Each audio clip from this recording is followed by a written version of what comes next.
We're starting off with John Cena as the C Nation leader's shocking heel turn at Elimination Chamber 2025 sent shockwaves throughout WWE, and the fallout continued this week on Raw. The show kicked off with Cena's entrance, but the fans in Scotland greeted him with deafening boos. Standing in the ring, Cena smirked and asked the crowd if they had something they wanted to say to him. The hostility only grew louder, and he fired back, declaring that no one, not even his youngest fans, were safe from his wrath. The crowd erupted with "Cue Cena" chants, which Netflix attempted to censor but failed miserably. Cena, ever the antagonist, scolded the audience for their vulgarity, calling them horrible people.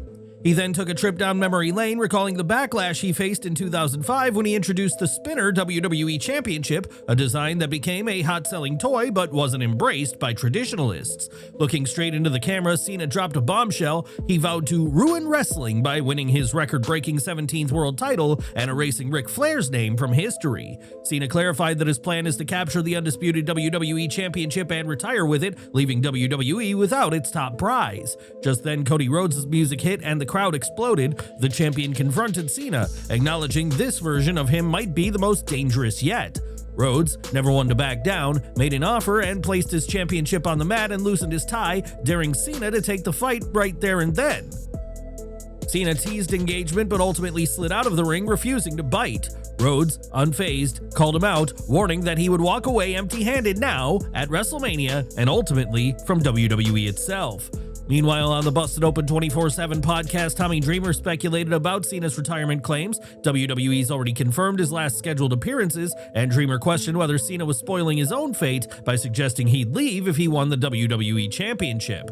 Adding another layer to the drama, Cena's subtle shots at Ric Flair hint that WWE might soon bring the legendary 16-time world champion into the storyline. Flair could very well stand alongside Cody Rhodes, setting up an even bigger WrestleMania showdown. So what do you think? Will John Cena cement his legacy by becoming a 17-time world champion and walking away on his own terms? Or will Cody Rhodes deny him that glory, forcing Cena to stick around and fulfill his remaining dates? Sound off in the comments. WWE continues to raise the stakes on the road to WrestleMania, and this Friday's SmackDown will be no exception. During Raw, it was announced that CM Punk, Seth Rollins, and Roman Reigns will meet once again for an official contract signing. Given how their last encounter ended in chaos, expect tensions to explode once more. Punk himself made the announcement on Raw, using his promo to take jabs at his WrestleMania opponents. He called out Seth Rollins for costing him the Elimination Chamber match, delivering a line that felt like a veiled reference to his infamous AEW All Out 2022 press conference when he claimed he works with children. While Punk admitted his rivalry with Rollins is deeply personal, he made it clear that his issue with Reigns is strictly business. However, one statement from the Second City Saint raised eyebrows. He mentioned that Paul Heyman isn't just Reigns' wise man. This subtle remark suggests that Punk might soon expose Heyman's true loyalties, possibly revealing a deeper twist in the ongoing WrestleMania saga. Punk wrapped up his promo by reminding everyone that neither Rollins nor Reigns has ever defeated him clean. He revisited their history. His loss to Reigns in 2014 only happened with the Shield's interference, while he holds 2 singles victories over Rollins, including one earlier this year. Reigns returned the favor by helping Rollins win the recent steel cage match, further fueling Punk's claim that they can't win without each other. Following Raw, fans in attendance were treated to a massive 6-man tag team match featuring CM Punk, Cody Rhodes, and Rey Mysterio taking on the Judgment Day. However, the night's most unexpected moment came when Punk and Raquel Rodriguez nearly went at it in a playful exchange. Both had to be restrained. Liv Morgan held back Rodriguez while Cody Rhodes stopped Punk, creating a hilarious visual that quickly went viral on X.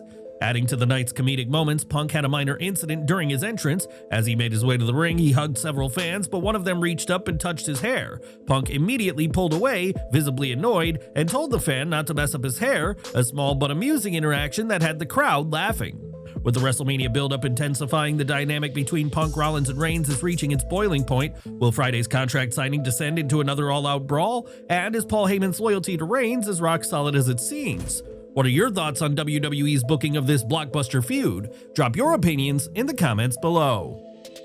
Up next, Adam Pearce hit the ring, contract in hand, ready to clear up the chaos surrounding last week's shocking moment. Fans were left stunned when Rhea Ripley signed a contract alongside Io Sky and Bianca Belair, leading many to believe she had been officially added to the WrestleMania Women's World Championship match. But Pearce wasted no time setting the record straight. Ripley's signature didn't mean anything. The crowd erupted in boos, but Pierce held his ground, explaining that Ripley's rematch clause hadn't been officially activated, and that's when things got heated.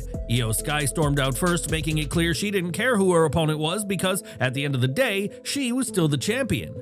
Moments later, Bianca Belair made her entrance, reminding everyone that she earned her title shot fair and square by winning the Elimination Chamber, and that she deserved a singles match at WrestleMania.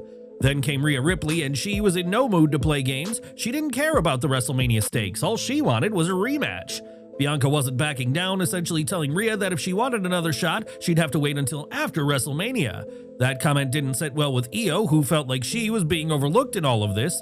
The tension boiled over and Adam Pearce made the call. Rhea Ripley will get a rematch next week on Raw, and the winner will go on to face Bianca Belair at WrestleMania 41.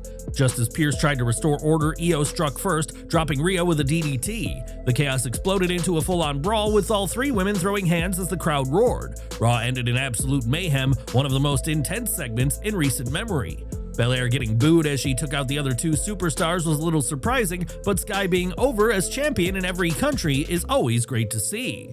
But the drama didn't stop there. Later in the night, Pearce had another bombshell to drop.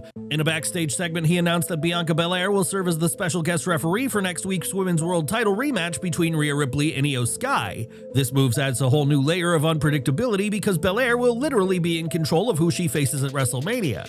And if history has taught us anything, matches with special guest referees never go as planned. One way or another, the referee always ends up involved in the fight. Could history repeat itself in London? If things spiral out of control, Raw GM Adam Pearce might be forced to make another blockbuster decision, turning the WrestleMania match into a triple threat showdown between Sky, Ripley, and Belair. So what do you want to see? Who should walk out as champion next week and go on to face Bianca at WrestleMania 41? Or would you rather see a triple threat? Drop your thoughts in the comments. The main event of Raw saw Bron Breakker put his Intercontinental Championship on the line against the high-flying Penta in a battle that had the Glasgow crowd on their feet. As the match heated up, Dominic Mysterio and Carlito made their way to ringside, both men having previously tried to lure Penta into Judgment Day. With that offer still lingering, every move carried an extra layer of tension. Penta absorbed some serious punishment but refused to stay down. When Breakker charged in for a devastating spear, Penta countered with a sharp super kick, shifting momentum in his favor. The two warriors traded heavy strikes, igniting a flurry of dueling chants from the crowd. Penta then took to the skies, delivering a diving head scissors from the top rope, followed by a picture-perfect Mexican destroyer that brought the arena to its feet for a near fall. But then chaos erupted. Dominic distracted Penta, Carlito distracted Breakker, and eventually Dom struck Breakker, causing the referee to call for the disqualification.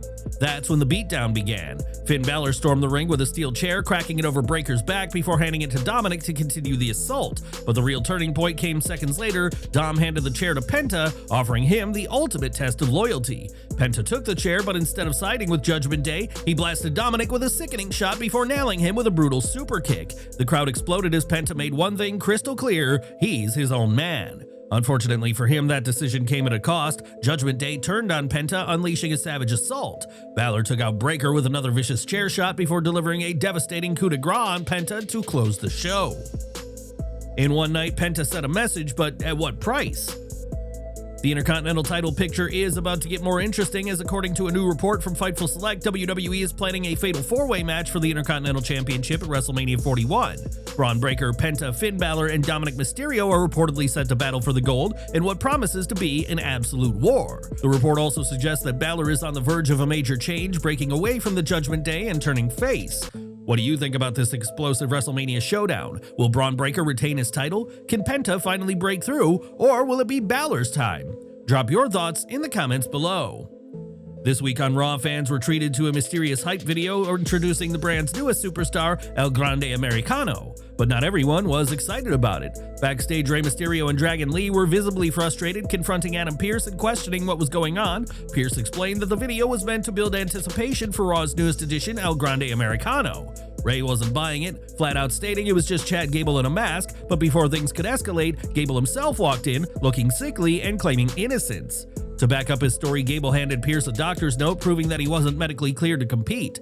Then, in a surprising turn, he suggested that Rey and Dragon Lee take on El Grande Americano instead. Just like that, the masked newcomer was set for his official in-ring debut. Later in the night, Dragon Lee stepped into the ring to face El Grande Americano in his debut match.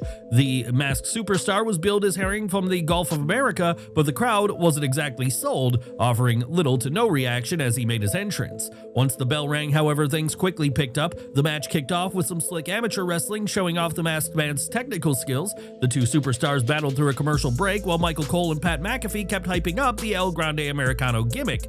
And then, things got intense. This was easily the most physical match of the night, filled with rapid-fire action and some of the hardest-hitting sequences we've ever seen.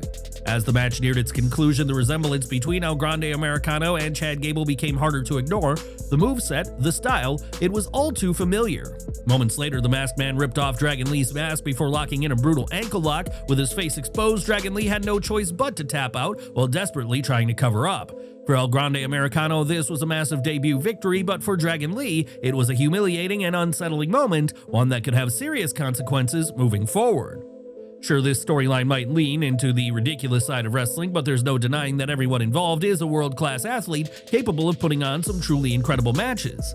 What's your take on El Grande Americano's WWE debut? Was this a fun introduction, or do you think the gimmick is doomed from the start? Drop your thoughts in the comments below. Up next, Lyra Valkyria put her Intercontinental Championship on the line against Raquel Rodriguez, with Liv Morgan watching from ringside. Rodriguez, the clear powerhouse, wasted no time showing off her strength, using her size advantage to dominate early on, but Valkyria wasn't backing down. Using her speed and agility, she countered whenever she found an opening. The pace slowed down a bit in the middle, but Morgan made sure things stayed interesting with her antics at ringside. In the final moments of the match, Rodriguez went for a powerbomb, but Valkyria countered into a victory roll and stole the win. But just as the champ caught her breath, Morgan ambushed her, wasting no time in making a statement. The post-match attack looked a little clunky, but it set the stage for what's next. Enter Bayley. The former champ rushed down to even the odds, clearing the ring and standing tall alongside Valkyria. As of now, WWE hasn't made anything official, but all signs suggest that a tag team match is on the horizon for next week's Raw. This win was a big one for Valkyria. After falling short against Bayley in the Elimination Chamber qualifier on February 10th, some fans started questioning her momentum, but now she's racking up wins. 3 successful title defenses in the past month, taking down Ivy Nile, Dakota Kai, and Raquel Rodriguez. With WrestleMania 41 approaching and Bayley now in her corner, the big question remains, who will be Valkyria's challenger on the grandest stage of them all? Who do you want to see challenge Lyra Valkyria for the IC title at WrestleMania? Drop your picks in the comments. Jey Uso was set to team up with a mystery partner against Austin Theory and Grayson Waller, and to the surprise and delight of the crowd, as well as Pat McAfee, his brother Jimmy Uso made a shocking return to stand by his side. With their legendary chemistry on full display, the Usos delivered a devastating 1D on Theory, sealing the victory in what was a solid, though not particularly memorable, tag match. Just when it seemed like the night was over, Gunther stormed in and ambushed Jey Uso, igniting another brutal brawl. As Jey went for a spear in the corner, he unexpectedly tripped, allowing the ring general to take advantage of the moment. However, before Gunther could do more damage, Jimmy Uso rushed in to make the save, driving the World Heavyweight Champion out of the ring. The Usos stood tall to close the segment, but there's speculation that Jey's slip-up wasn't accidental. Many believe it was a deliberate callback to a moment from last week. Backstage after the match, Jimmy had a moment with his brother, telling Jey that deep down, he knows that he has what it takes to beat Gunther. But Jimmy didn't hold back. He told Jey that if he stays the way he is now, he might not win. But if he taps into his old self, the Jey Uso who was the right-hand man and main event Jey Uso, he can take down Gunther. Not one to just talk, Jimmy took matters into his own hands. He confronted Gunther backstage, challenging him to a match next week. The World Heavyweight Champion laughed off the idea, even mocking Jey's earlier stumble, but Jimmy wasn't having it. In a split second, he delivered a thunderous slap across Gunther's face, setting up a must-see non-title showdown for next week. What do you think? Did Jimmy make the right move? Will this lead to an even bigger WrestleMania moment? Drop your thoughts in the comments. WWE's latest episode of Raw from Glasgow was one of the most exciting shows of the Netflix era, packed with thrilling matches and crucial storyline developments on the road to WrestleMania. While the Scottish crowd witnessed some unforgettable moments, the show wasn't without its flaws. Here are 3 key missteps WWE made during the event. Number 3, Logan Paul's broken promise. Logan Paul hasn't lived up to the bold statement he made during the Raw Netflix launch, where he vowed to be a full-time WWE superstar. Despite promising to dedicate himself to wrestling, his appearances have been sporadic, limited to major events like the Royal Rumble, Elimination Chamber, and a handful of Raw episodes. This week, instead of making an in-person appearance, Paul delivered a short Instagram promo announcing his upcoming face-off with AJ Styles in London. Given his inconsistent presence, WWE might be better off inserting Styles into a multi-man match for the Intercontinental Championship rather than having a lopsided rivalry with Paul.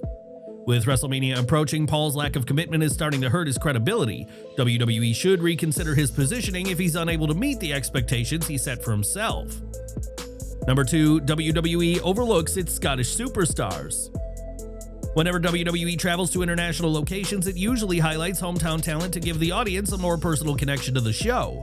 From Zelina Vega and Damian Priest in Puerto Rico to Rhea Ripley and Grayson Waller in Australia, WWE has made a habit of celebrating local stars. Even Gunther has been prominently featured on European tours. That's why it was surprising that Raw in Glasgow didn't showcase Scotland's own Drew McIntyre, Piper Niven, or Alba Fire. Given McIntyre's recent momentum and appearance would have electrified the crowd, while Niven and Fire could have been valuable additions to the women's division for the night.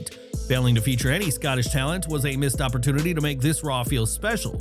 WWE thrives on creating hometown moments, and Glasgow deserved one. Number 1, Seth Rollins and Roman Reigns skip Raw. Roman Reigns' selective schedule had been a staple of his championship reign, but his absence from Raw and Glasgow, especially with WrestleMania on the horizon, left a noticeable void. While it's expected from a part-time star like Brock Lesnar, missing a crucial episode ahead of a major contract signing weakens the momentum of the feud. Seth Rollins, a Raw superstar, also didn't make an appearance despite CM Punk carrying the load and confirming his presence for SmackDown. Even a brief backstage segment from Rollins could have helped maintain the intensity of their ongoing storyline. With WWE building one of its most anticipated triple threat feuds in recent history, every moment counts. The absence of 2 key players on Raw slowed down the excitement just when it should have been reaching a fever pitch. Hopefully SmackDown can deliver the kind of high-stakes drama fans expect. Do you agree with us? Sound off in the comments below. We are ending with Karrion Kross, as the last time Kross competed in a WWE match was back in December 2024. Leading the Final Testament, he teamed up with The Miz to take down the Wyatt Six. However, since that victory, Kross has been absent from in-ring action, at least on television. While he's made sporadic appearances in backstage segments, he hasn't had the opportunity to step into the squared circle outside of live events. Recently, Kross ventured to Future Stars of Wrestling, or FSW, where he squared off against Hammerstone. During the match, Hammerstone attempted to execute his signature move, the Nightmare Pendulum, but struggled to lift Kross all the way up, causing an awkward landing on Kross's knees. Fortunately, the mishap didn't result in any injuries, and Kross powered through the match. After an intense battle lasting approximately 18 minutes and 30 seconds, he emerged victorious, defeating Hammerstone. Kross's FSW appearance was certainly an intriguing one. While the bout could have taken a disastrous turn, he thankfully walked away unscathed. That said, after such a close call, one might assume he'd steer clear of similar matches, at least for the time being.